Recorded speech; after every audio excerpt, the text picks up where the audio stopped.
Buenas tardes a todos. Es un placer para mí tener hoy a mi lado a Pedro Lechuga Mayo y presentar que es su ópera prima en el mundo editorial. Permitidme primero hacer una breve referencia biográfica de Pedro.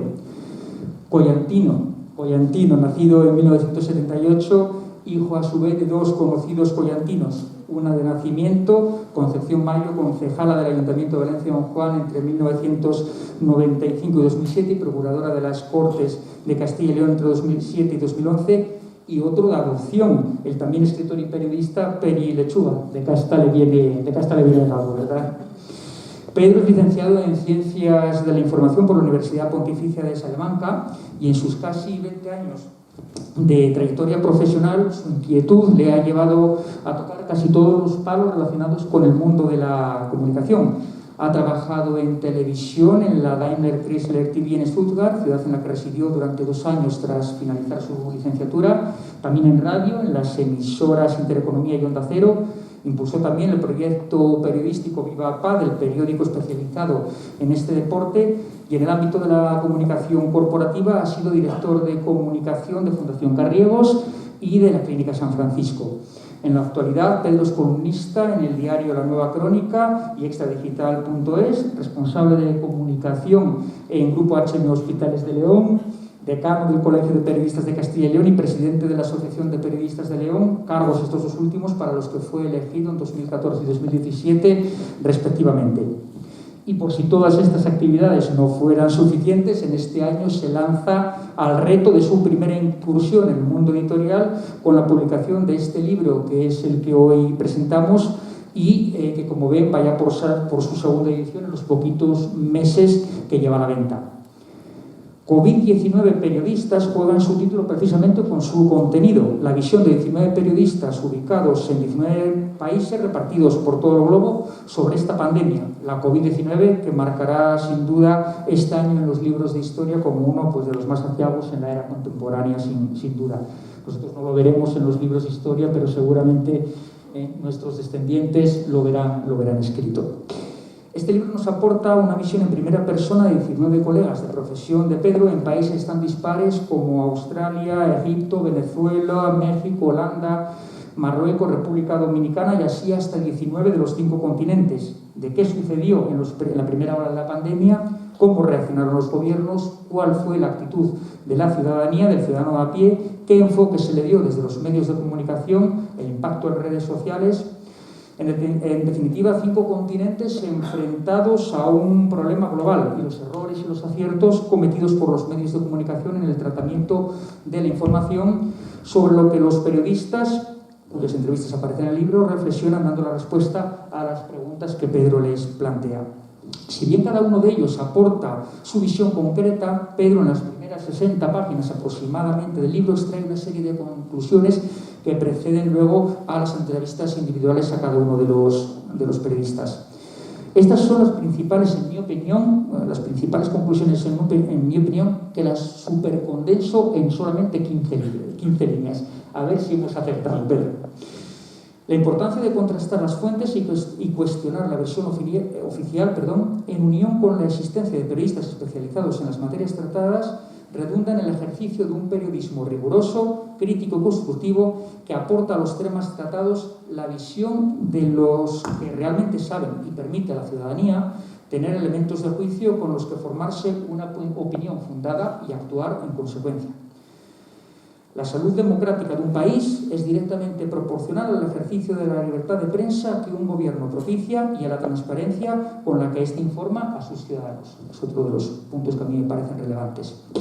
En tercer lugar, para no ver deteriorada su credibilidad, los medios de comunicación tienen la obligación de trasladar a la ciudadanía todo lo que acontece sin ocultar información y de una forma neutral y alejada del lucimiento personal. Y por último, el empleo de las redes sociales como fuente única de información y el sensacionalismo de los medios de comunicación son inversamente proporcionales a una sociedad sosegada y alejada de la crispación y de la polarización que sabe comportarse con responsabilidad. Estos para mí son los puntos resumen, luego me dirás si hemos acertado o no hemos acertado en esta visión. Le recomiendo especialmente la lectura de la entrevista a Alberto Mancebo, corresponsal de la televisión gallega en Portugal. De ella extraerán cómo políticos de todo el arco parlamentario, ciudadanos, informadores, científicos, profesionales sanitarios, afrontaron con lealtad, rigor, transparencia, civismo, responsabilidad y sin crispación la irrupción del virus en sus vidas. Aprendamos de ello. También me quedo personalmente con una frase de Manuel Pérez, que es el delegado de la agencia EFE en la República Dominicana, que es la siguiente: hay casos en que son necesarias informaciones que te golpeen en el estómago para despertar conciencias. Me parece en este caso que nos ocupa muy acertado, y es una visión muy parecida a la que aportó Arturo Pérez Reverte en una columna, en un artículo que publicó el 22 de agosto. No vimos bastantes muertos en el XL semanal, coinciden a la perfección uno y otro. Les dejo ya con el verdadero protagonista de este acto, que es Pedro, no sin antes invitarles a disfrutar de este libro, y de paso, saltándome el protocolo, te entrego con anterioridad, que luego sabe Dios si nos dará tiempo o no, algo que para nosotros y para ti entiendo pues que es de casa, como tú eres, que es esta réplica de nuestro castillo de Valencia del Juan. Muchísimas gracias. Muchísimas gracias, alcalde.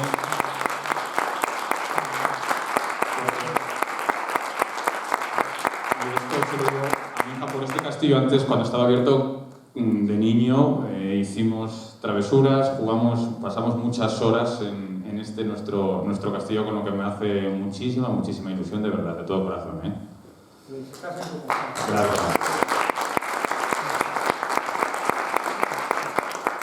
Comentaba el alcalde que yo soy el protagonista, y realmente los protagonistas de este libro, COVID-19 periodistas, son los 19 colegas de los 5 continentes con los que he hablado y han dado vida a este libro. Y antes de comenzar a explicaros un poco cómo surgió esta idea y dar unas pinceladas de diferentes temas, como comentaba, o el caso de Portugal, de dónde podemos aprender de los errores y de los aciertos propios y ajenos, vamos a ver un vídeo de 6-7 minutos en los que varios de esos periodistas dan unas pequeñas visiones sobre lo que ha pasado en su país y el por qué aceptaron participar en el libro de este humilde collantino.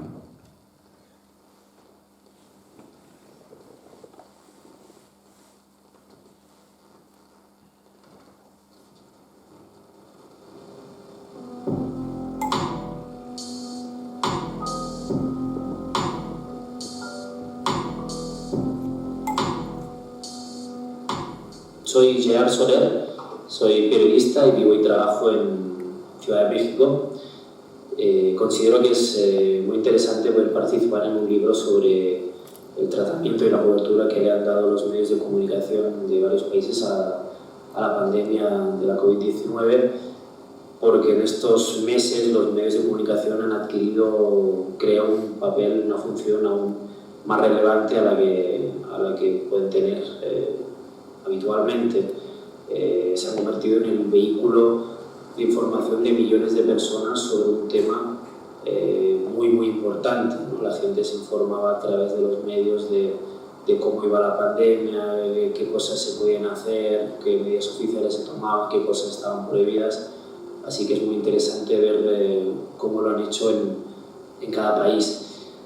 En México ha habido una cobertura intensiva.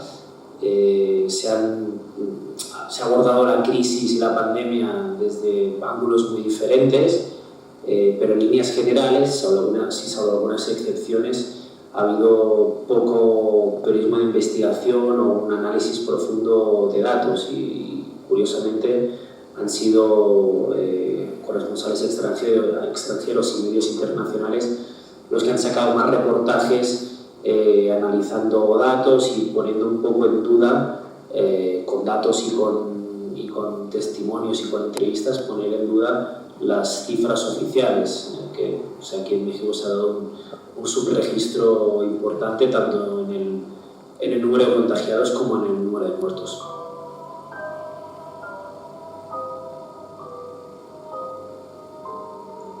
Hola a todos, mi nombre es Ana Rojas, les estoy hablando desde Australia.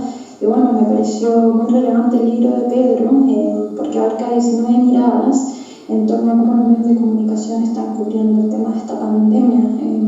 me parece muy interesante, ya que podemos ver diferentes contrastes en cuanto a ética y en cómo se entrega y construye la información hacia las colectividades, y en las que uno claramente podrá apreciar si la información está sirviendo para construir una realidad mejor y más fructífera en torno a nosotros, o de lo contrario, que esté generando desconfianza, lo cual podría llegar a empobrecer la realidad y las comunicaciones. Espero que les guste. Son 19 proyecciones, 19 países de cómo los medios de comunicación han actuado al respecto del COVID-19. Eso, les mando un beso y un abrazo de Australia. Chao.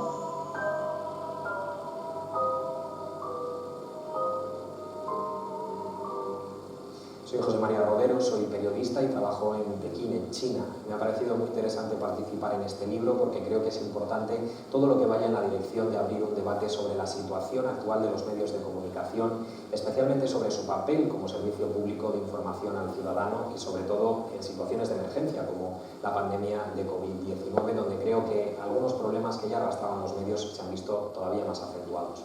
Por otro lado, desde aquí, desde China, creo que es importante hablar de este país, no solo porque es el lugar donde se inició la epidemia, sino también por su particular sistema político y también mediático, porque los medios de comunicación chinos en su mayoría son estatales y funcionan como un altavoz de las políticas y de las ideas del gobierno. Además, creo que China va a salir reforzada, que su posición como potencia económica en el mundo va a salir reforzada de la epidemia, y sus medios de comunicación, que ya se pueden ver en muchos países del extranjero, en España, en América Latina, se van a seguir expandiendo. Por ello, creo que es muy interesante hablar de todo esto y también conocer las opiniones de otros compañeros periodistas que han cubierto la pandemia de COVID-19 desde otros países del mundo.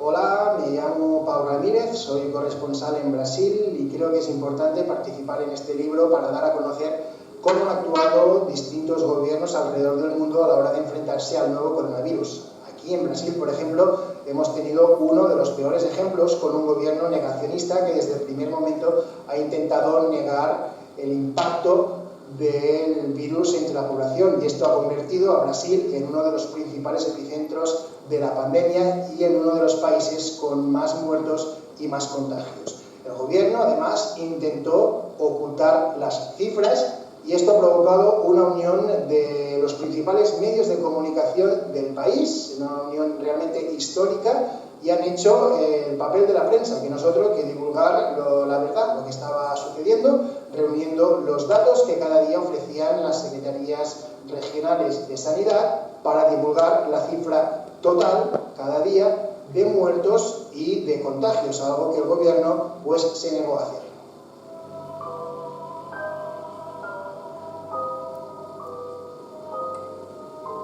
Soy Elsa González Díaz de Ponga, de España. La pandemia nos ha cambiado la forma de ver el mundo, casi de concebirlo, y el periodismo es permeable a la sociedad y nada ha sido tan global como esta crisis.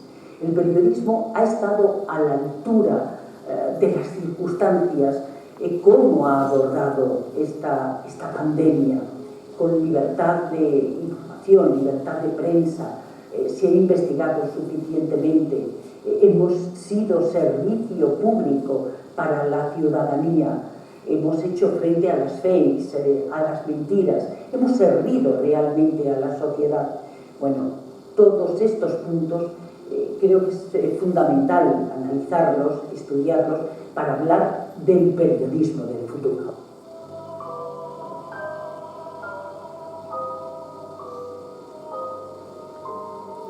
Hola, me llamo Luis Carballo y soy periodista y realizador de documentales. Soy español, pero resido en Francia desde hace algo más de 2 décadas. La idea de Pedro de hacer este libro me atrajo porque me pareció interesante juntar una cacofonía de opiniones de 19 colegas en varios países del mundo. Creo que de hecho es la única manera de retratar una crisis que está siendo planetaria y que al final pues, nos afecta a todos. Y es importante porque los periodistas tenemos que estar en primera línea en este tipo de situaciones, si no simplemente pues no estaríamos haciendo bien nuestro trabajo.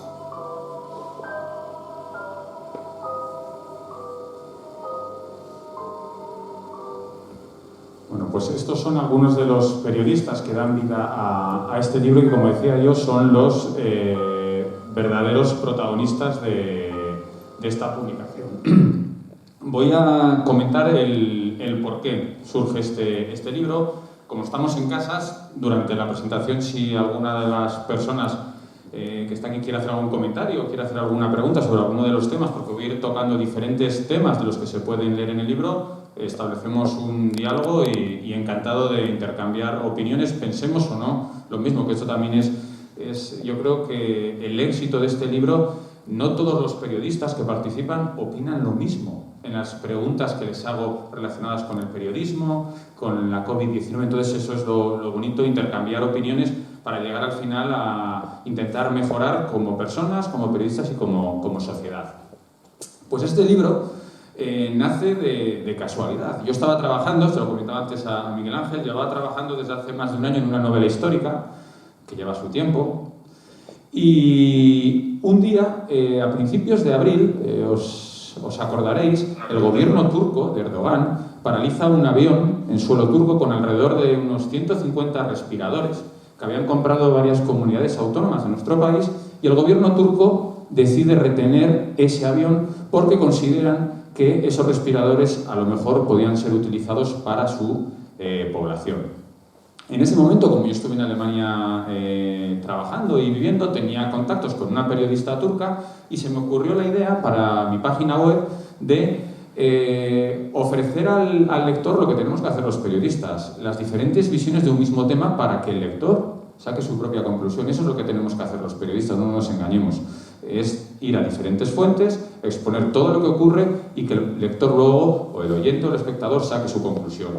Y en ese momento me parecía interesante, digo, porque estoy seguro que este hecho que aquí en España se estaba viviendo, me acuerdo, de manera diplomática, como un atraco a mano armada, digo, yo me pongo en la posición de los turcos y a lo mejor es un acto heroico retener en tu país 150 respiradores, aunque los haya comprado otra nación, para mi población.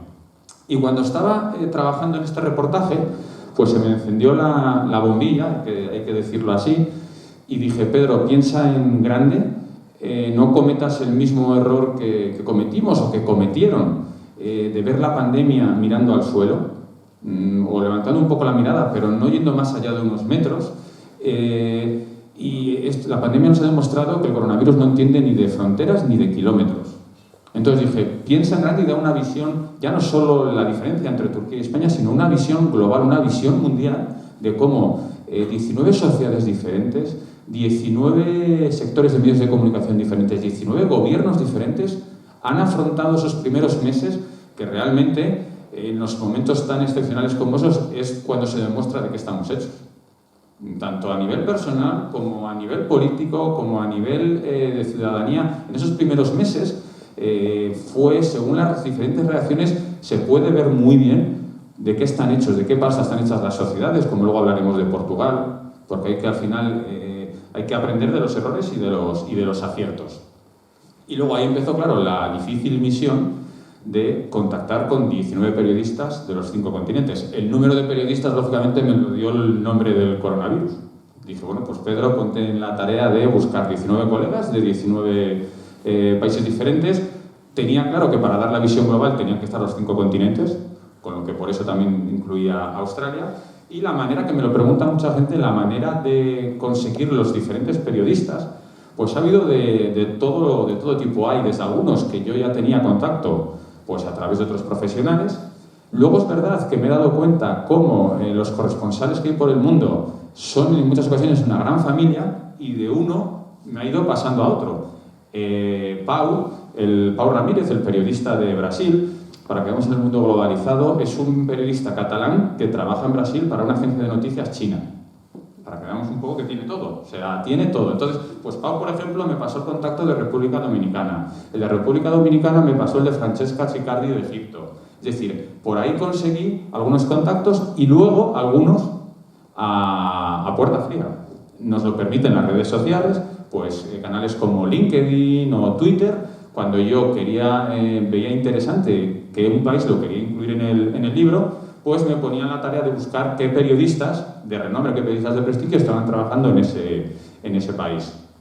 A nivel anecdótico, decir que el primer país con el que hablé fue Pau, de Brasil, y ya de aquellas, cuando comencé a hablar con él en abril, que todavía de momento no había muchos contagios, y él lo decía, ya me lo decía, dice, Pedro, aquí en Brasil esto va a ser la hecatombe, por diferentes motivos. Primero, que lo cuenta en el libro, aquí no puede haber un confinamiento. Aquí hay 25 millones de personas que viven del día a día, de vender una botella de agua, de vender un paquete de pañuelos. Es imposible el confinamiento. Luego, en las favelas, imposible el confinamiento. Luego tenemos otro problema, tenemos un presidente negacionista, que esto es una gripecita, como decían ellos. Entonces, es imposible. Y luego también el tema religioso, dice aquí un pastor, dice a la ciudadanía que esto es una gripe y que no pasa nada, y hay millones de brasileños que no lo dan importancia, y me lo decía de aquí, dice, Pedro, si no va a ser el país, en abril, el país en el que más fallecidos va a haber, estará entre los 3 o 4 primeros, ya vemos que es el segundo país. Y curiosamente, y eso son mi mujer y mi hija testigos, el último país con el que me las deseé para conseguir el contacto y que no podía salir el libro sin él, es China. Tenía los otros 18 países, pero no conseguía contactar. Sí contacté con muchos periodistas, pues con la corresponsal del país, con el corresponsal de Televisión Española, pero por unos o por otros motivos, por carga de trabajo, por falta de tiempo, no podían participar en el libro. Y sin China, el libro no tendría sentido. Y un día, viendo el informativo de Pedro Piqueras contactó con José María Rodero, que es el corresponsal de Telecinco en Pekín. Y en ese mismo momento, esa misma noche, por LinkedIn, solicitud de amistad, le conté el proyecto y aceptó, y la verdad es que es una de las entrevistas que merece la pena leer, porque este libro también, y en este sentido lo quiero decir, no está dedicado solo a periodistas, está dedicado a cualquier persona que quiera conocer 19 países, 19 sociedades diferentes a través de este hecho, que es la relación de los medios de comunicación con la COVID-19. Pero por eso digo que cuando se lee la entrevista a José María Rodero, te explica cómo es el país de China, cómo la sociedad tiene interiorizada que vive en una dictadura, pero les da lo mismo. Prefieren vivir en una dictadura a posibles miedos o ataques occidentales. Claro, la libertad de prensa en China es una quimera, que luego hablaremos. Cómo ha influido la falta de libertad de prensa para algo que a lo mejor se podía haber quedado en epidemia, se convirtió en una pandemia. ¿De acuerdo? Entonces, en el libro, como comentaba mi querido alcalde, hay primero el prólogo, que la verdad es que me lo puso difícil, una vez que alguien lee el prólogo, luego es, claro, me pone el listón muy alto para luego el humilde collantino, escritor, pero bueno, me lo ha hecho Javier Martín Domínguez, que es el presidente del Club Internacional de Prensa, un hombre de mundo, no, lo siguiente, ha estado de corresponsal por todo el mundo, ha vivido, ha hecho entrevistas a cualquier personaje internacional que os podéis imaginar, ahí ha estado él y es el que he tenido el honor de que me hiciera el prólogo. Luego hay unas 60-70 páginas, que es un pequeño ensayo en el que saco los aspectos más importantes que aportan los periodistas y luego mis propias reflexiones, pero cuidado, no doy respuestas categóricas, no quiero sentar cátedra, lo que quiero es exponer esas 19 visiones para que el lector saque sus propias conclusiones. Y luego vienen las 19 entrevistas a cada uno de los periodistas, con lo que es un libro, como digo yo, que no se tiene por qué leer de manera lineal. Si una persona tiene mucho interés en conocer cómo afrontó Rusia estos meses, pues se va a Rusia. Que no le interesa Australia, pues no lee Australia. Es decir, es una lectura que no lineal, un poco a demanda. El objetivo del libro, que esto es lo más importante. El objetivo del libro, y siempre lo digo, es hacer una autocrítica, pero con un apellido que es muy importante, que es constructiva.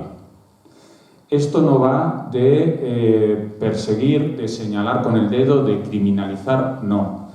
Considero, a lo mejor estoy equivocado, pero considero que como profesionales, como personas, como servidores públicos, como lo que se quiera ser, si no hay una autocrítica es muy difícil avanzar y aprender y crecer en el sector en el que estés. Entonces, yo considero que con esta autocrítica primera hecha a mi sector, a los medios de comunicación, a los periodistas, tenemos que saber qué hicimos mal y qué hicimos bien en esos meses los periodistas y los medios de comunicación para aprender, para estar mejor preparados, para a lo mejor 6-7 meses después no cometer los mismos errores. La ciudadanía igual, las sociedades tenemos que valorar qué hicimos bien y qué hicimos mal para mejorar. No es cuestión de, es que estos lo hicieron mejor, estos peor, no, vamos a aprender de otras sociedades que nos han dado un ejemplo en ciertos sectores y luego lo vamos a hablar. Entonces, con esta autocrítica constructiva, considero que es básico y debemos aprender una lección de todo lo que ocurrió y todo lo que está pasando. Cuando decía que había algunos países, que voy a ir saltando de un país a otro para poner ejemplos de diferentes temas, cuando hablo, luego algo muy importante, hay estereotipos que se nos van a caer al suelo con este libro, porque hay países que a veces les miramos por encima del hombro y en este caso nos han dado una lección. El más importante en este sentido son nuestros vecinos de Portugal, que en muchas ocasiones les miramos por encima del hombro, y eso hay que reconocerlo. Lo hablaba con Alberto Mancebo, el corresponsal de televisión de Galicia en Portugal. Me lo decía, Pedro, es que desde Portugal miramos mucho a España, pero desde España no se mira a Portugal.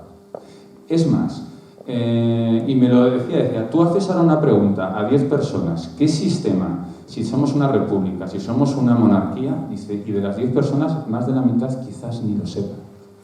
Nosotros, ellos sí que es verdad que Portugal tienen de referencia económica a Inglaterra, pero luego ellos miran mucho a España. Y ese país que le miramos por encima del hombro, que parecen de segunda categoría, cuando el gobierno todavía no había decretado el confinamiento, cientos de miles de portugueses se autoconfinaron en casa. Si nos comparamos con ellos, se nos debería caer la cara de vergüenza como sociedad española. Eso, Portugal. Luego, han vivido y están viviendo el tema de la COVID-19 con un sosiego, con una serenidad, con una sobriedad que tengo una envidia sana. Y eso, primero, es por la clase política que tienen. Lógicamente, y lo comenta, hay diferentes ideologías, hay diferentes maneras de ver la sociedad, de ver las cosas, pero todo desde la tranquilidad, desde el sosiego. Ese sosiego que tienen esos políticos se traslada a la sociedad lo vive de una manera serena y se traslada a los medios de comunicación.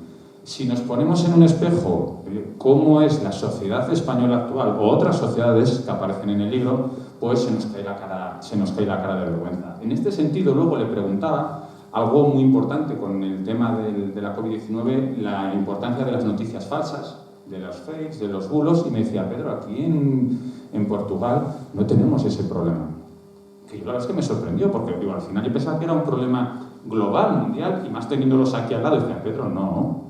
Dice, aquí no hay problema con los bulos y las noticias falsas y las redes sociales. Dice, la explicación es muy fácil, porque todavía los medios de comunicación tienen credibilidad entre la ciudadanía.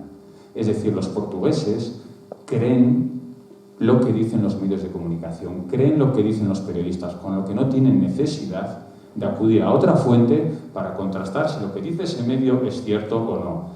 Si miramos lo que ocurre en nuestro país, pues solo hay que darse cuenta de las diferencias. Otro país que es muy llamativo, de África, tengo Marruecos y Egipto. En Marruecos hay varias cosas que llaman mucho la atención y que a lo mejor alguno de los aquí presentes no lo sabían. En Marruecos, por ejemplo, desde el primer día fue obligatorio el uso de la mascarilla para salir a la calle. Desde el primer día. Beatriz Mesa, que es corresponsal de la COPE y de varios medios españoles, lo decía. Es cierto que ellos saben, el gobierno marroquí, que su sistema sanitario es totalmente casi inexistente. Si el virus penetrara de una manera muy brutal en ese país, habría decenas de miles de muertos. Entonces, desde el primer día decidieron obligatorio el uso de la mascarilla. Pero voy más allá, que esto sí que sería para una novela. Cuando en Europa nos estábamos pegando por conseguir mascarillas y los gobiernos no eran capaces de conseguir mascarillas, el gobierno marroquí consiguió fletar al menos, que está registrado, 2 aviones con millones de mascarillas, pero lo más curioso es que eran procedentes de China. Cuando los gobiernos europeos no eran capaces, porque China estaba abasteciendo su problema a sus propios ciudadanos. Pues el gobierno de Marruecos, no se sabe cómo, consiguieron fletar 2 aviones. Y algo muy, muy importante y que, por mucho que lo comenta Beatriz, y yo me intento abstraer y ponerme en esa posición, es muy difícil. En el mes sagrado del Ramadán, Marruecos, un país musulmán, decidió cerrar las mezquitas. No todos los países musulmanes del mundo lo hicieron. Y Beatriz, la periodista, lo comenta, dice, en Occidente no nos damos cuenta lo que supone para un musulmán que se le cierre la mezquita en el mes sagrado del Ramadán. Y Marruecos lo tenía claro, antepuso la vida a la religión. Lo tuvo claro, en ese sentido. Sí es cierto que luego, y se puede ver en el libro, en aquellos países en los que no hay una democracia, es mucho más fácil controlar ciertas cosas. Porque desde el primer día sacaron las tanquetas a la calle, o en Egipto, en China, en Rusia, donde los países a menor capacidad de democracia, a menor nivel de democracia, más fácil es tomar ciertas medidas, porque no hay libertades. Pero Marruecos es un país que se nos van a caer ciertos estereotipos. Lo comenta Beatriz Mesa, que es profesora de universidad allí en Marruecos, mucho antes de que en España y en otros países europeos comenzaran las clases vía online, las clases universitarias, ya lo estaba haciendo Marruecos. Para que veamos que a veces nos creemos los centros del mundo los más listos, los más inteligentes, y en esto no. El país, como decía, de China, es muy importante, y José María Rodero hace sin duda una entrevista muy, muy interesante, y este es uno de los temas que en todas las entrevistas que me hacen siempre lo apunto. Nos preocupamos, todo el mundo deberíamos estar de acuerdo, espero, que la libertad de prensa en un país es básica para que se viva en una sociedad democrática. A menor libertad de prensa, menos democracia. Vale. Pero nos preocupamos de la libertad de prensa que hay en nuestro país, a lo mejor en algún país cercano, pero la COVID-19 ha demostrado que no haya libertad de prensa en un país a decenas de miles de kilómetros, en este caso China, ha afectado directamente a algo que podía haberse convertido en una simple epidemia, se convirtiera en pandemia. Me explico. En China, lo comenta José María Rodero, todos los medios son medios estatales, son altavoces, son gabinetes de comunicación del gobierno. Con lo que no solo se puede difundir las fuentes oficiales, lo que dice el gobierno. Y los corresponsales extranjeros que trabajan allí, lo dice, sí somos muy bien acogidos, tenemos una muy buena recepción por parte de las autoridades, pero hasta ahí. No tienen la capacidad de conseguir contrastar las noticias.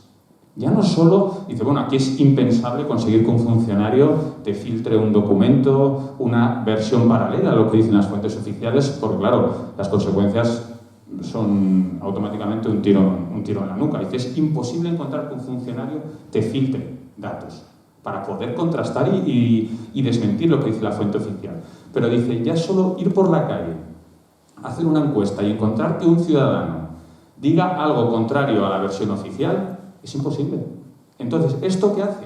Que los corresponsales extranjeros no tengan capacidad de obtener información que a lo mejor podrían haber alertado de lo que estaba sucediendo en China de otra manera y, sobre todo, contrastar también para evitar noticias conspiranoicas. Como al final no puedes contrastar de si es cierto o no, luego, claro, das fábula a muchas situaciones. Comentaba, y lo comenta ahí el ejemplo de esos 2 millones de tarjetas SIM de teléfono que se dieron de baja. A lo mejor tiene una explicación muy sencilla, pero como el gobierno chino no te dice el motivo, pues al final, ¿cuál fue en Occidente la conclusión? Que a lo mejor es que han muerto 2 millones de personas y por eso se han dado de baja esas 2 millones de tarjetas SIM. Entonces, yo estoy seguro que si la COVID-19 hubiera empezado en España, en Portugal, en Inglaterra, en Estados Unidos, en Holanda, que es el país del libro que está mejor colocado en el ranking de Reporteros Sin Fronteras de Libertad de Prensa, que está en el 4º puesto. Los gobiernos de turno podrían haber intentado ocultar información, no decir lo que estaba pasando, pero ahí hubiéramos estado los medios de comunicación y los periodistas para decir, oye, esta es la versión oficial, la fuente oficial, pero es que yo tengo estos documentos que he conseguido. Entonces, esto es muy importante, que la COVID-19 haya nacido en China, se haya originado en China, fue un caldo de cultivo para que se convirtiera al final en pandemia. Países también muy interesantes. Si primero nos vamos a España, yo voy a ser autocrítico conmigo mismo y con los periodistas.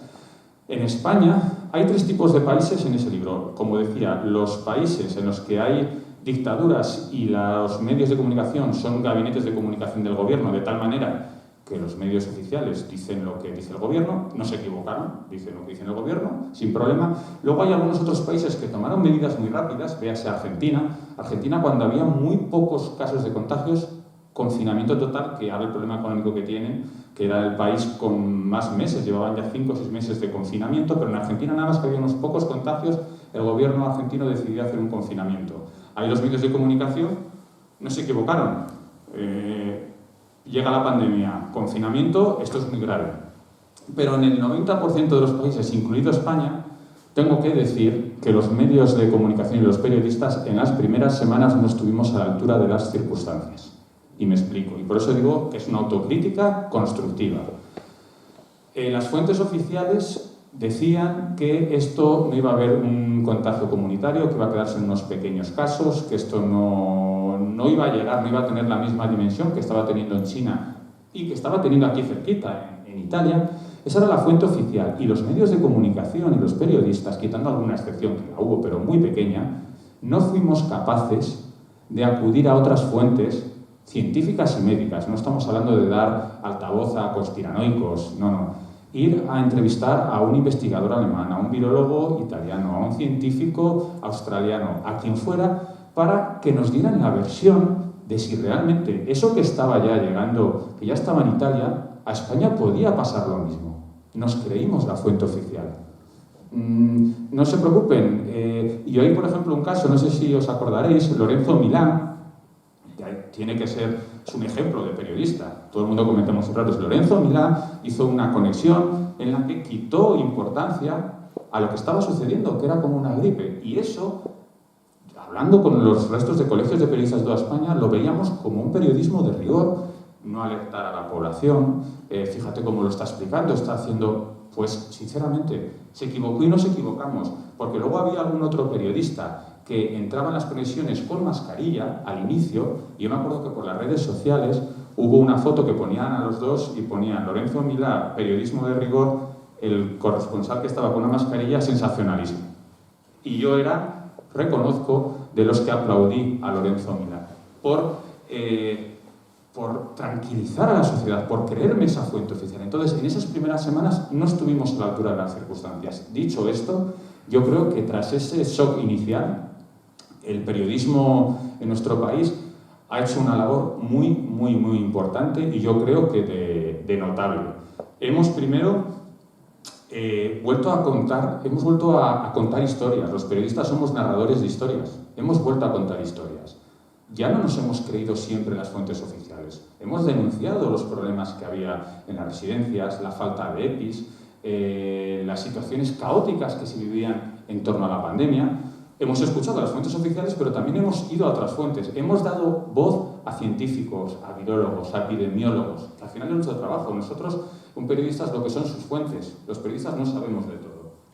Nuestra misión es encontrar a quien sepa de cada cosa. Y desde luego hay que una cosa, desconfiar de aquel periodista que sepa de todo, porque es que no sabe de nada, porque es imposible.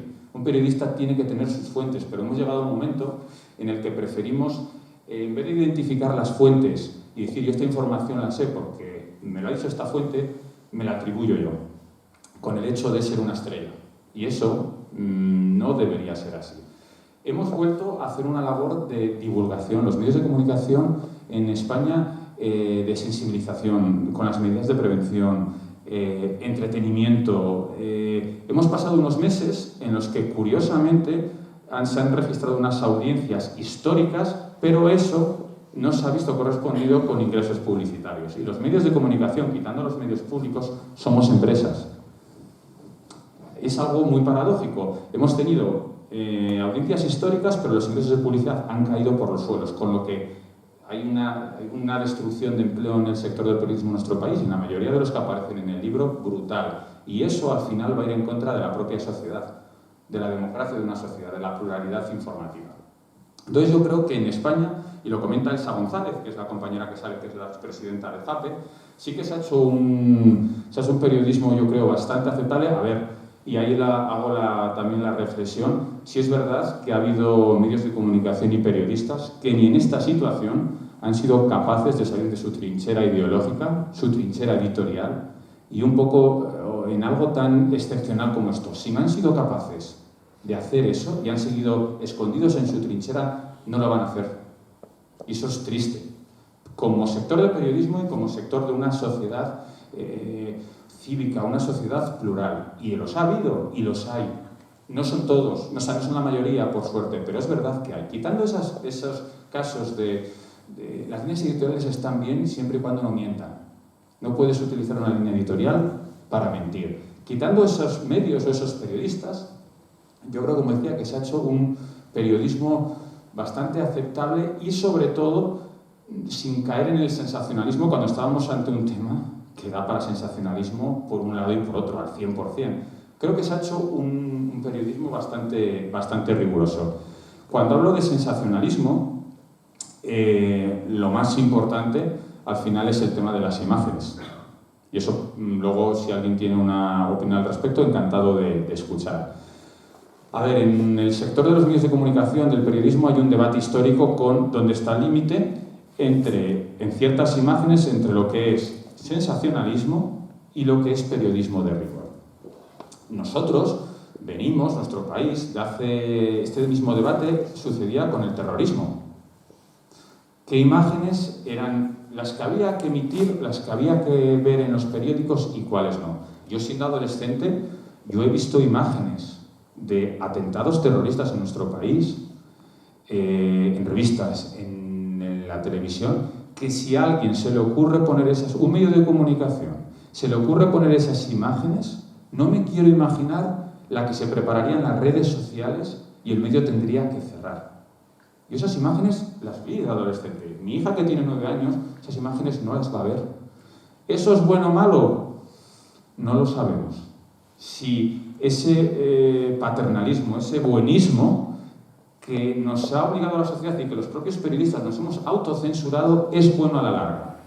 Lo que está claro es que en nuestro país, y eso coincide en la mayoría de fotoperiodistas, cámaras, periodistas, no se nos ha dejado hacer el trabajo como nos hubiera gustado, y eso ha provocado que no se hayan visto muchas imágenes de la crudeza, de la dureza que hemos vivido y que estamos viviendo. Ahora me diréis que es jugar con la carta marcada, y es cierto si digo que si nos hubieran dejado obtener imágenes de lo que estaba pasando y se hubieran emitido, la sociedad española hubiera estado más sensibilizada y quizás en nuestro desconfinamiento o quizás a día de hoy no se hicieran las locuras que se están haciendo. Eso es jugar con la carta marcada, porque lo que está claro es que la sociedad española no está concienciada con el problema que tenemos. Que eso se podría haber solucionado dejándonos mostrar o dejándonos acceder a imágenes. No es inventar imágenes, es lo que se estaba viviendo. Yo he escuchado a presidentes de colegios de médicos de nuestra comunidad autónoma decir que les hubiera encantado que la gente hubiera visto lo que se vivía en las UCIs. Eso, presidentes de colegios de médicos, que les hubiera encantado que la gente viera el drama. Pero si os acordáis, El Mundo saca una foto de unos féretros y se preparó en nuestro país un lío tremendo en redes sociales, sensacionalismo. Es muy duro, tengo que decirlo, a ver, es muy duro. Hace unas semanas leí una entrevista a un fotoperiodista y decía que una caja de madera no tiene derecho a la intimidad. Es algo muy gráfico. Es cierto que aquí voy a decir dos cosas muy curiosas. El símbolo del drama que hemos vivido en nuestro país es el Palacio de Hielo. Eso es, digamos, el gran símbolo que demuestra cómo habilitar un espacio para acoger féretros porque no había sitio. Muy bien. Pues es paradójico, al menos, o curioso, o anecdótico, que al final sea la DGT quien utilice el símbolo del Palacio de Hielo para intentar prevenirnos de que no tengamos accidentes de tráfico, de que en nuestro país no se puede permitir más accidentes. Claro, tú ves esa pista vacía del Palacio de Hielo, pero te imaginas cómo debe ser. Entonces, la DGT nos tiene acostumbrados, todas sus campañas, sus mensajes son duras, pero reales. Y ha utilizado el Palacio de Hielo, que me parece chapó, de quitarse el sombrero, para dar esa patada en el estómago. Dicho esto, no todos los periodistas opinan lo mismo sobre la utilización de las imágenes. Hay algunos que dicen que hay que tener mucho cuidado teniendo en cuenta también cómo está el receptor. Yo lo puedo entender. Yo tengo a mi abuelo, a mi padre, a mi madre en una residencia y veo unas imágenes de cómo están sacando féretros sin parar de una residencia o cómo están viviendo eso, y claro, que se te cae el alma a los pies. Eso lo tenemos que saber. Pero claro, ¿dónde está el límite? Luis Carballo, el periodista de Francia, que fue periodista de guerra durante muchos años, en Francia Macron desde el primer momento utilizó el lenguaje bélico, que estábamos en una guerra, y él lo dice, Pedro, que es un poco lo que decía Arturo Reverte, Pedro, yo he sido periodista de guerra. Si Macron, mi presidente, dice que estamos en guerra, yo no he visto muertos en los medios de comunicación. Aquí algo falla. Si estamos en guerra, vamos a mostrar los muertos. ¿Qué problema hay? En Francia, Luis Carballo se le repatea que lo que ha habido es una autocensura de los medios de comunicación brutal. Los medios de comunicación franceses le han comprado el discurso a Macron de que estamos en guerra y se han puesto al servicio del país y del gobierno, cuando nuestra misión como periodistas es contar lo que está pasando. Entonces él lo dice, Pedro, yo salí a hacer reportajes, él es freelance, yo salí a hacer reportajes y estaba solo, a ver, yo como periodista perfecto, porque esa pieza es solo mía, pero él lo dice, pero es que en situaciones como estas, en primera línea quien tenemos que estar somos los periodistas. Eso es algo que ha pasado en Francia. Ha faltado mucho periodismo de investigación en Francia. Ha habido informaciones que dicen que en enero el embajador chino en París a Macron le advirtió de lo que estaba pasando. Como en el único portaaviones nuclear que tiene Francia, 2/3 de la tripulación se contagió y nadie sabe cómo llegó a ese portaaviones. En Francia, igual que pasó en España, ahora se ha sabido que aquellos militares que compitieron en los Juegos de Wuhan, en los Juegos de Militares de Wuhan, vinieron algunos de ellos con síntomas muy parecidos de lo que ahora es la COVID-19. Entonces, en esto de las imágenes es un debate eterno y que es muy difícil llegar a una conclusión porque va a estar siempre ahí. Pero voy a acabar con este tema con algo para que veamos la importancia. Me preguntaba antes de ayer en Valladolid, que presenté el libro Un periodista de Europa Press, el tema de los datos, de los números. Y yo se lo decía, digo, por desgracia, las cifras no impactan las cifras. Es más, a día de hoy ya, seguramente, yo ahora ya ni me acuerdo los muertos que tenemos. Ver al día siguiente, en un periódico, la foto de la persona que había asesinado en el suelo. Para que veamos que dices, es que es increíble, o sea, si tú has matado 100 personas, yo entiendo que no puedas dormir viendo esas caras. No, una imagen es lo que a un sicario acostumbrado a lidiar con la muerte no le deja dormir. Entonces, es verdad que lo de las imágenes es, yo creo que algo básico, y es triste que al final, dentro de 50 años, cuando vayan a las fototecas, a las hemerotecas, las futuras generaciones, quizás les extrañe que no haya tantas imágenes. Yo hoy lo pongo un ejemplo, claro, es duro, pero es que hace unos años se premió una foto de periodismo internacional a un niño muerto en una playa. Y tuvo premios internacionales. Eso es muy duro. Pero bueno, eso, fíjate, o sea, para que veamos, y ya con esto finalizo, para que veamos la importancia de eso de las imágenes. En la Segunda Guerra Mundial, en el Holocausto, ¿por qué somos conscientes los que estamos aquí de lo que pasó realmente? ¿Alguien se acuerda de cuántos millones de personas murieron? No, lo sabemos por las imágenes que vemos de los campos de concentración, de esos montones de hombres, de mujeres desnudos, esqueléticos, de ver las diferentes imágenes de la gente hambrienta. Por eso sabemos lo que pasó en Europa en la Segunda Guerra Mundial, no por los decenas o millones de muertos. Entonces, este es un tema que se va a estudiar seguramente en todas las facultades de comunicación y de periodismo, qué ha pasado con las imágenes. Luego hay dos, cuando hablamos de esa falta de agilidad a la hora de denunciar lo que estaba pasando, hay dos países muy curiosos que no se dio la voz de alarma por causas ajenas a los propios, a la propia pandemia. Uno de ellos es Brasil. Cuando comienza la pandemia, llega a Brasil en plenos carnavales. ¿Eso qué supone? Nos lo comenta Pau. Primero, la mayoría de los medios, la mitad de las redacciones están de vacaciones. Y lo siguiente, los brasileños en los carnavales están a cualquier cosa, menos a lo que no es el carnaval. Estaban centrados en los carnavales. Entonces, eso hizo que los propios medios y la propia sociedad se sensibilizara con lo que estaba pasando. Y otro país que pasó algo similar fue República Dominicana. En República Dominicana había unas elecciones municipales, que eran el 15 de marzo, si no me equivoco. Una vez que acabaron esas elecciones municipales, el propio presidente de República Dominicana reconoció que si no hubieran estado inmersos en unas elecciones municipales, se hubieran tomado otra serie de medidas.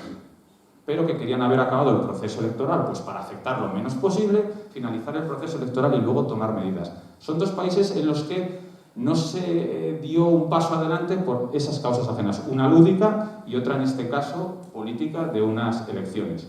Luego hay países, el compañero de México, hay dos cosas muy interesantes.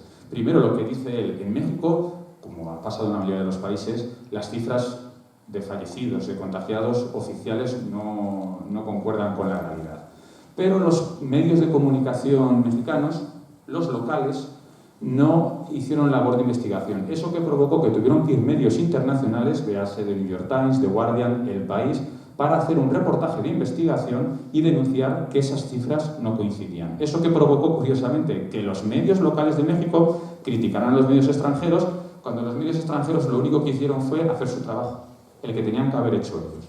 Y en México hay algo muy curioso, que lo comenta el compañero, cómo los cárteles y grupos criminales han aprovechado la pandemia de la COVID-19 para ganarse el favor de las sociedades.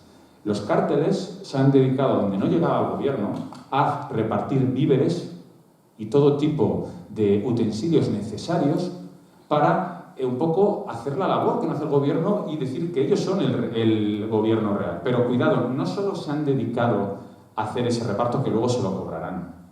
Este tipo de grupos no lo hacen de una manera por amor al arte, no, luego se van a cobrar esos favores que están haciendo. Pero es que no solo lo dan, sino que preparan unos reportajes y unos documentales de Hollywood, o sea, con drones, una calidad, por ejemplo, el cártel de Jalisco, que es uno de los más activos, cada vez que hace el reparto, y eso en internet están grabados vídeos, es como si fuera una película. O sea, una calidad, no están hechos con un móvil, no, tienen drones, cómo llegan las camionetas con los alimentos, para que veamos cómo ha habido en este caso ciertos grupos criminales se han aprovechado de esto, pues eso, para avanzar y que la sociedad luego le deba ese favor. Otro país interesante, Venezuela.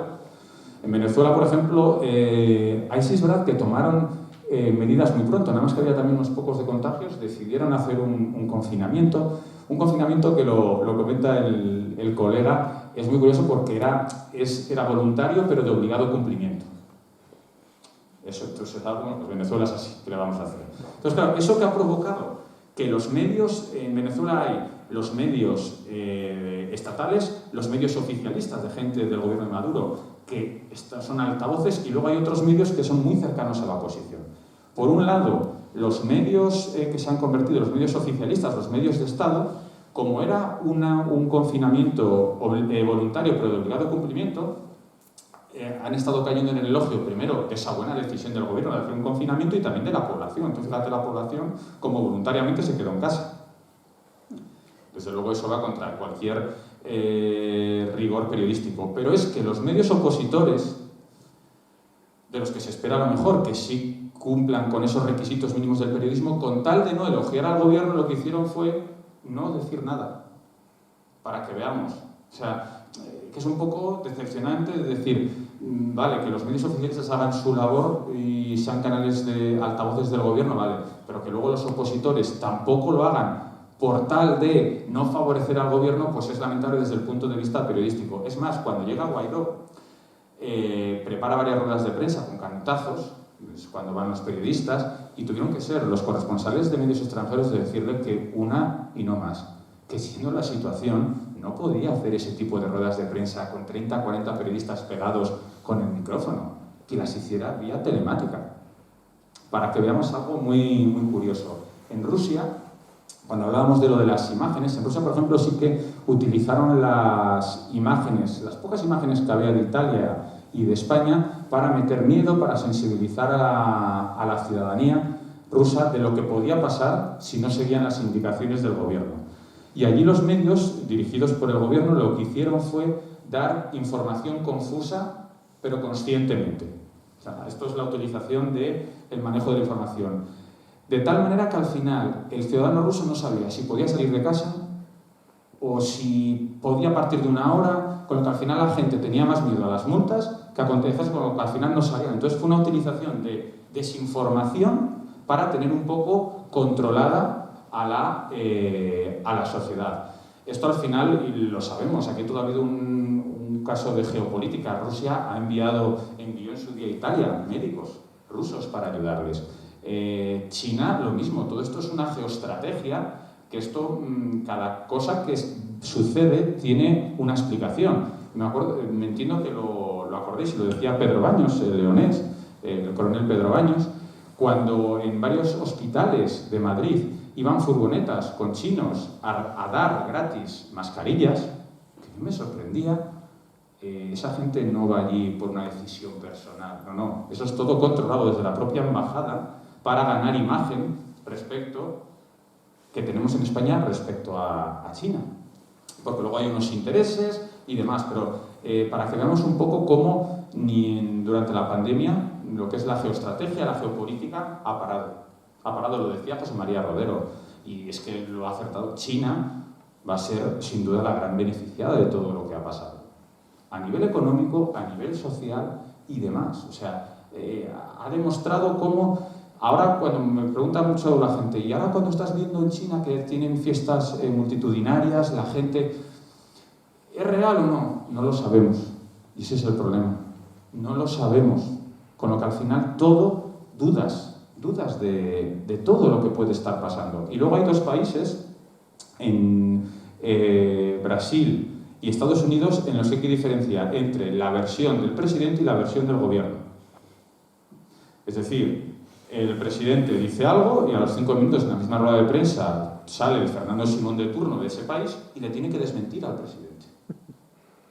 Entonces esos son 2 países que son muy curiosos y luego cuentan cómo es la relación de Trump y Bolsonaro con los periodistas. Es una guerra brutal, pero por ambas partes, que no se cortan. Ni los brasileños, que lo comenta Pau, los brasileños no se cortan, los periodistas. El que conoce el periodismo español y el brasileño le da envidia, por ejemplo, de la capacidad del periodismo de investigación de los brasileños. Están muy acostumbrados a hacer periodismo de investigación contra la corrupción. Dice Pedro, aquí en un día te llegan un caso, los periodistas, pero hasta la aldea última que hay en Brasil para llegar a hablar con X persona.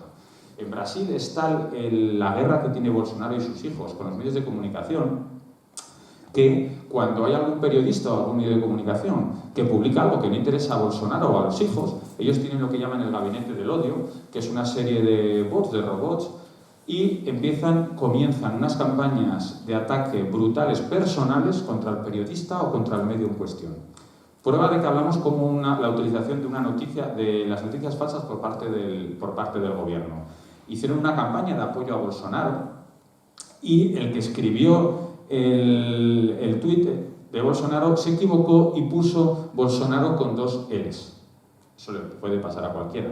Pero es que a los 2 minutos supuestamente había habido 20.000 personas que habían escrito mal el hashtag de Bolsonaro. Lo que demuestra que no hay 20.000 personas detrás de esas cuentas, sino que hay 20.000 robots mandando a las redes sociales para ir contra una persona. Es más, Bolsonaro se cargó a dos ministros de Sanidad. Pues claro, los ministros de Sanidad, si Bolsonaro dice algo y luego salía el ministro y le decía todo lo contrario, pues al final se cargó 2 y uno de ellos se cargó o se fueron. Tú eres científico, eres médico, tú no puedes aceptar ciertas cosas.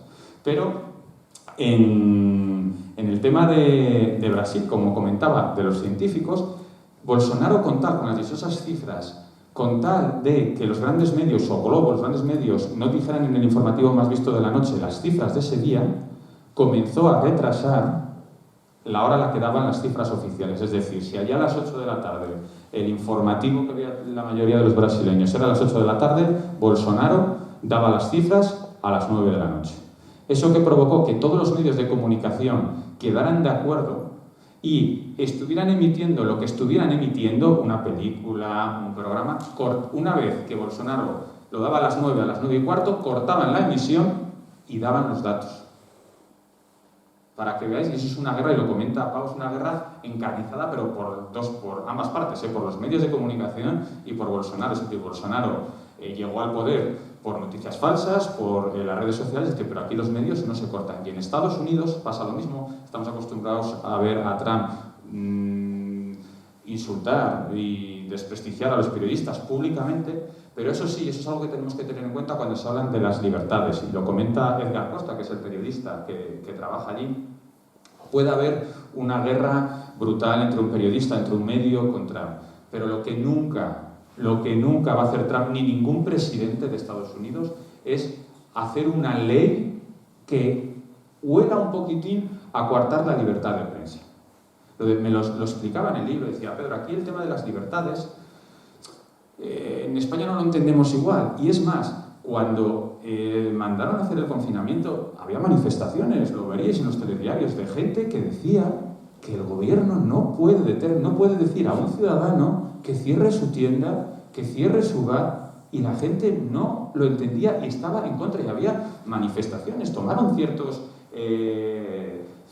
centros públicos, hubo la gente, claro, encima del movimiento que ves gente vestida de militar, es decir, entonces, ¿puede haber un ataque de Trump contra el periodista o contra el medio? Sí, pero nunca va a haber una ley, ni ningún político americano se va a atrever a hacer una ley que coarte un poco la libertad de prensa. Y digo esto y con esto finalizo, si luego hay algunas preguntas.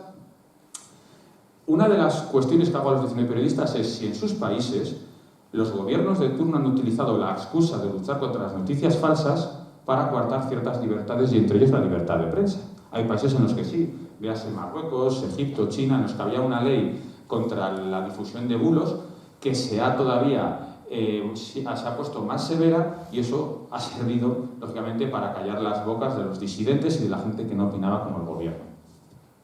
Aquí no se ha hecho, pero es algo que todos los gobiernos, mira lo mismo del color de unos y de otros, porque esto es algo que ya pasó con el gobierno anterior, lanzan globos sonda con el tema de la lucha de las noticias falsas, de si habría que crear una especie de gabinete que controlara qué era una noticia falsa y qué no era una noticia falsa. Con el actual gobierno fue esa pregunta del CIS en la que decían que si la gente aceptara que en redes sociales y en los medios de comunicación solo se difundieran fuentes oficiales. ¿Vale? Entonces, y esto, para que me escuche nuestro alcalde, nunca podemos permitir que la lucha contra las noticias falsas quede en manos de un gobierno, sea del color político que sea, me da lo mismo. No debe caer. ¿Por qué? Porque corremos el riesgo que si un gobierno quiere callar lo que dice la ciudadanía, utilice esa excusa. No se puede, eso tiene que ser la mejor vacuna contra la desinformación, son los medios de comunicación. Y digo esto porque este tema, que yo hablo en el libro, el propio libro ha sido víctima de ello. Mi idea inicial era publicarlo en Amazon. ¿Por qué? Porque hay varios países de habla hispana y Amazon te permite que si vendes el libro a través de Amazon, en cualquier país puedes comprar tanto el libro electrónico como el libro impreso. Es decir, alguien en Argentina quiere comprar el libro impreso y Amazon lo imprime en una imprenta de allí y se lo da. ¿Lo quiere comprar desde Ecuador? Lo mismo. Entonces yo me decido inclinar, venderlo por Amazon para llegar al mayor número de personas. Para vender el libro por Amazon tengo que enviar la portada, que ahí la veis, y luego 2 párrafos explicando un poco de qué trata el libro. El día antes de comenzar la preventa en Amazon me llega un correo electrónico en el que me dicen que lamentan mucho comunicarme que no pueden publicar mi libro porque no cumple las pautas de contenido de Amazon. Que esas pautas de contenido de Amazon dicen que en relación a la COVID-19 quieren que sus clientes solo tengan acceso a las fuentes oficiales. Si les compramos este argumento a Amazon, estaríamos viviendo en China. Si la ciudadanía solo puede tener acceso a las fuentes oficiales, estamos en una sociedad que no es libre. Fuente oficial no es sinónimo de veracidad siempre, es una fuente más. Y luego me dan un consejo muy interesante, que me ponen que si quiero publicar el libro, elimine cualquier mención a la COVID-19. Eso por correo electrónico. Yo cuando recibo esto, lo primero que pienso es, bueno, esto es un robot, pues la famosa dictadura del algoritmo, que por algún motivo este robot ha unido COVID-19 periodistas, esto no se puede publicar. Contesto a ese correo, les digo que me parece un ataque a la libertad de prensa, a la libertad de expresión. Además, y lo más peligroso, sin tener el manuscrito. Amazon no tenía el manuscrito del libro para poder censurarlo. Esta censura previa, utilizando el quiero proteger a la ciudadanía de las noticias falsas o a ver qué dicen. Y yo les contesté, digo, a ver, yo no estoy hablando de tratamientos médicos. No es un libro polémico. Ojalá pudiera decir dónde es el origen del coronavirus y hubiera hablado con 2 investigadores chinos y dijera dónde fue y cuándo y por qué. No, digo, pero coartar la libertad de 19 periodistas de todo el mundo que no puedan contar sus opiniones y reflexiones, les pedí por favor que reconsideraran su decisión, me enviaron otro correo electrónico y me dijeron que lo sentían mucho, pero que no cumplía las pautas de contenido. En ese momento, pues paradójicamente, en un mundo globalizado, tengo que acudir a una editorial leonesa y desde León intentar llegar a todo el mundo sabiendo las limitaciones que se tienen. Una vez que yo comienzo con Editorial Cultura Norte la difusión del libro, pido apoyo a la Red de Colegios de Periodistas y a FAPE, a la Federación de Asociaciones de Periodistas de España, y sacan sendos comunicados a nivel nacional apoyándome como autor y denunciando el veto y la censura de Amazon. Se mueve por redes sociales y demás. Yo sigo mi camino ya, pues haciendo esa labor a nivel desde local a todo el mundo, y al mes y medio me llaman un sábado, que estaba comiendo con mi mujer, un número de Costa Rica que me llamó la atención y se presentó un tal Tony Salan, que hablaba muy poco castellano, porque me decía que él trabajaba para Amazon, pero que en Amazon no suelen hablar con sus clientes por teléfono, y que lo único que me decía era que ahora si quiere ya podía publicar el libro. Yo le contesté, digo, ahí ya me vine arriba, pues como cazurro, como collantino, como leonés, digo, bueno, primero me lo manda por correo electrónico, que se lo paso a mi abogado, porque claro, he tenido un perjuicio tanto moral como económico con su decisión. Me enviaron un correo electrónico de una línea en inglés diciéndome que ahora si quería ya podía publicar el libro. Pero es que me han aceptado publicar el libro sin tener el libro. Entonces le mandé un correo a este tal Tony Salan y le dije que solo vendería el libro en Amazon con 2 condiciones. Una, que hicieran una disculpa pública en redes sociales de lo que habían hecho con mi libro, y 2, y lo más importante, que solo publicaría el libro si Amazon se comprometiera públicamente a cambiar sus pautas de contenido para evitar que cualquier otro compañero o cualquier otra compañera que publicara un libro sobre lo que fuera no tuviera que sufrir esta censura previa. Lógicamente, ni me ha contestado ni me va a contestar Amazon, pero esto nos debe hacer ver el peligro y el cuidado que tenemos que tener cuando hablo de no se pueden utilizar grandes plataformas como Amazon, esa excusa de luchar contra las noticias falsas, de hacer una censura previa, porque ¿por qué no voy a dudar de los criterios que utiliza Amazon? ¿Por qué no voy a dudar de los criterios que utiliza Google para determinar que un contenido es o no es apto? ¿Por qué no voy a dudar de por qué WhatsApp permite mandar ciertos mensajes a grupos y otros no? ¿Por qué voy a dudar que Twitter bloquea a usuarios 2 días sin hacer retweet? ¿En base a qué? ¿En base a qué? Si seguimos por este camino al final, y es triste, pero en unos años, yo soy usuario de Amazon, pero en unos años Amazon, Alibaba, otras 2 o 3 plataformas van a decidir lo que compramos, lo que leemos, lo que escuchamos. Es así de duro. Y a mí esto me ha servido para abrir los ojos al final de ese comercio de cercanía, de ese volver al pequeño comercio. Claro que es muy cómodo comprar un libro por Amazon, pero vete a la librería. Porque es que Amazon en 10 años, o en 5 años o en menos, va a decidir eso. Y si Amazon no quiere que un producto, sea lo que sea un libro, sea un producto cosmético, quiera que no se venda, no se vende. Entonces es un poco también la lectura añadida de este libro, que no pretendía eso, pero que al final es algo que también debe tocar un poco la fibra. A mí por lo menos me la ha tocado, y por lo menos estar un poco alertas. Por eso decía que al final la lucha contra las noticias falsas tiene que recaer en que la ciudadanía vuelva a mirar a los medios de comunicación, y eso es misión y labor nuestra, de volver a ganarnos la credibilidad. Pero ahí el problema que tenemos es el intrusismo, que la gente no sabe diferenciar entre redes sociales y medios de comunicación, y ahí yo siempre lo he dicho, los gobiernos lo que tienen que hacer es, desde el colegio, desde que mi hija con 9 años ya se la empieza a explicar en el colegio lo que es un medio de comunicación y lo que es una red social. Las redes sociales tienen que existir. No quiero quitar la libertad de expresión, pero que las nuevas generaciones sepan lo que es un medio de comunicación y lo que es una red social. Y eso solo se consigue desde que sean pequeños y hacer una sociedad crítica, hacer un pensamiento crítico. Y eso siempre, en cualquier acto que haya un político, siempre insisto en ello, se debería hacer. Crearles el hábito de que vayan a los medios de comunicación, de que vean el telediario, de que consulten. Yo no puedo ir ahora a la clase de mi hija con un periódico debajo del brazo y querer hacerla ver que lea el periódico en papel. No, porque tengo la batalla perdida. Pero sí le tengo que hacer que vaya a hacer trabajos de clase a periódicos. Y mira, vas a entrar al país, vas a entrar al mundo y vas a hacer un reportaje, o sea, vas a hacer un trabajo sobre algo. Hay que crearles el hábito que lo hemos perdido. A lo digital no podemos ya quedarnos en la revista, pero a lo digital, y que sepan lo que es, y que sepan el problema. Y acabo con una cosa, que el otro día en una entrevista lo decía, nos vamos a imaginar, es difícil, pero nos vamos a abstraer este tema de la pandemia.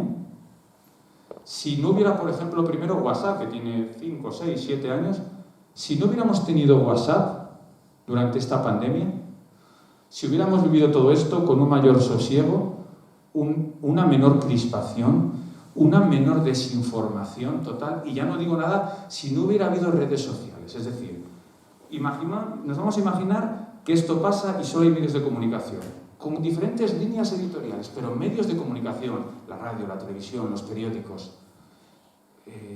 Hubiera sido un mundo idílico. ¿Por qué? Porque la ciudadanía se hubiera fijado solo en los medios de comunicación y hubiera oído de los bulos, de las noticias falsas, de esos audios de supuestas enfermeras, supuestos médicos diciendo lo otro, de una crispación que da miedo entrar hoy en día a una red social. Da miedo.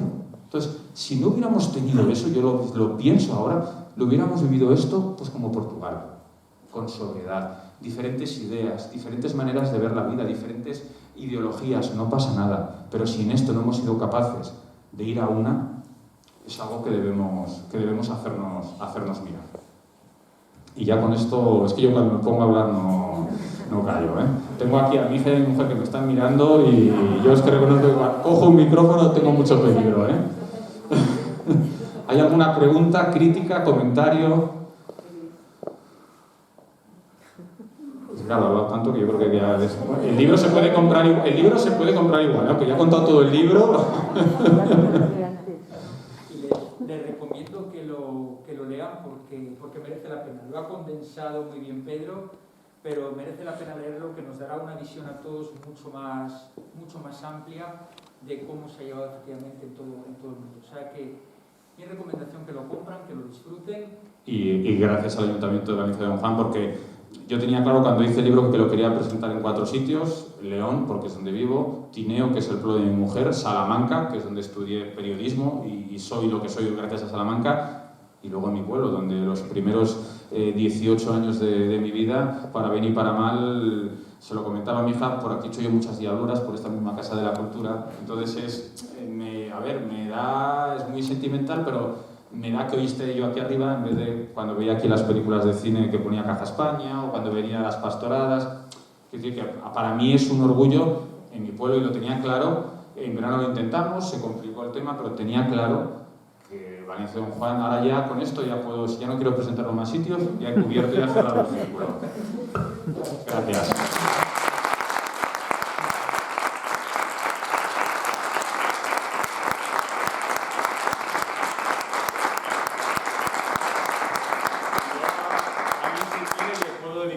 Si quiere, estoy aquí encantado, ¿eh?